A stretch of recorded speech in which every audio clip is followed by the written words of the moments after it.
மாவட்ட கழகத்தினுடைய சார்பிலே நம்முடைய இளம் தலைவர், கழகத்தினுடைய இளைஞரணி செயலாளர்,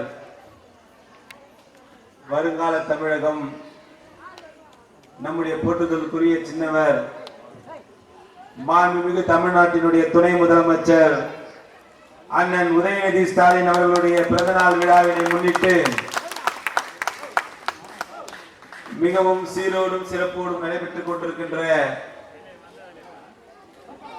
இந்த பொதுக்கூட்டம் மற்றும் நலத்திட்ட உதவிகள் வழங்கும் விழாவிற்கு தலைமை பொறுப்பினை ஏற்றிருக்கின்ற வட்டக்கழகத்தினுடைய ஆற்றல் மிகு செயலாளர் அருமை தம்பி எம்.என். விஷ்ணு அவர்களே,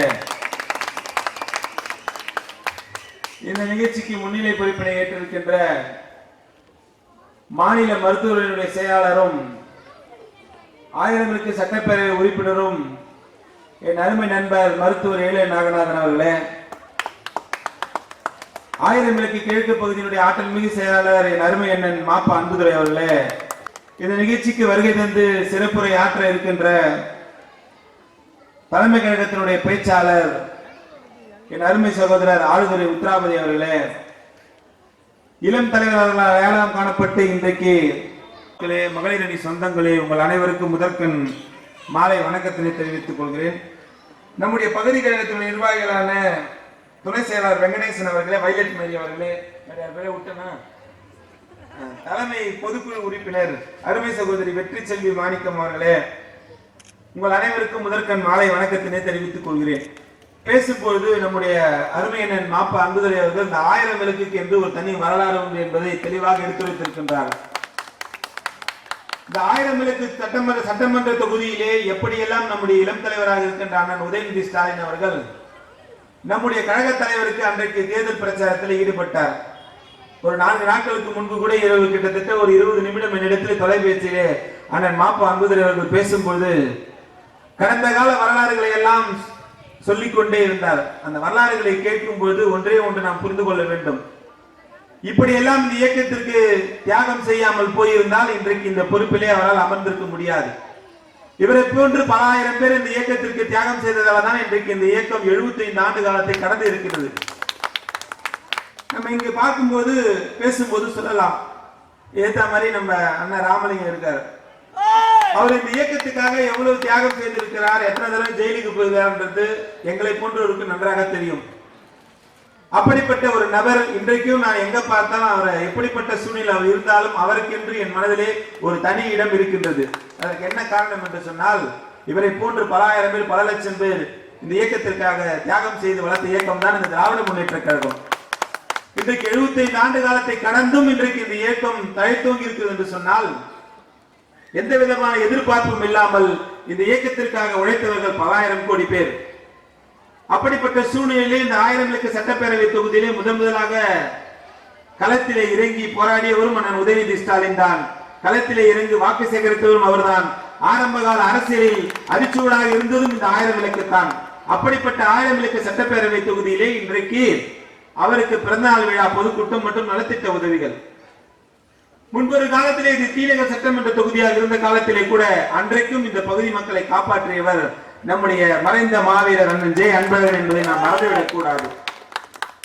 திராவிட முன்னேற்ற கழகத்தின் வரலாற்றை எழுதும் போது, குறிப்பாக சென்னையை எழுதும் போது நம்முடைய தீரர் அண்ணன் ஜே அன்பழகனை மறந்துவிட்டு ஒரு வரலாறு எழுத முடியாது. இங்க இருக்கின்ற ஒவ்வொருவருக்கும் அவரை பற்றி நன்றாக தெரியும். இந்த பகுதி மக்களுக்கு தேவையானவற்றை அந்த காலங்களிலே செய்து கொடுத்தவர். இங்க இருக்கின்ற எத்தனை பேருக்கு கார்பரேஷன்ல வேலைக்கு வாங்கி கொடுத்தாரு, ஈபில வேலைக்கு வச்சாரு. அப்படிப்பட்ட ஒரு மாவீரர் தான் அண்ணன் ஜே அன்பழகன். அன்றைய காலகட்டத்திலே பகுதி செயலராக இன்றைக்கு இருக்கின்ற அண்ணன் ஏழுமலை அவர்கள் இந்த பகுதி வாழ் மக்களுக்காக எண்ணற்ற திட்டங்களை நிறைவேற்றி கொடுத்தவர் தான். என்னால் என்ன முடியும் இந்த இயக்கத்திற்கு, அதையும் தாண்டி நான் இருக்கின்ற பொறுப்பின் மூலமாக இருக்கின்ற கழக தோழர்களுக்கும் கழக குடும்பத்திற்கும் என்ன செய்ய வேண்டும் என்பதை பார்த்து பார்த்து உணர்ந்து செய்ததுதான் இந்த திராவிட முன்னேற்ற கழகம். அப்படிப்பட்ட சூழ்நிலையிலே இது 1000 விளக்கு பகுதியிலே சேரும் பொழுது நம்முடைய ஜே அன்பழகன் அவர்கள் அண்ணன் மாப்பா அன்புரையிடத்திலே சொன்னார், இங்க இருக்கின்ற மக்கள் எல்லாம் திராவிட முன்னேற்ற கழகத்தும் என் மீதும் தலைவர் தளபதி மீதும் அளவற்ற பற்று கொண்டவர்கள், இவர்களை அதே பாதையிலே அழைத்து செல்ல வேண்டும் என்று அவருக்கு அன்பு கட்டளையிட்டார். கருணாநிதி ஸ்டாலின் இன்றைக்கு ஆட்சி செய்கிறார் என்று சொன்னால் அண்ணன் ராமலிங்கத்தை போன்றவர்கள் முதுகி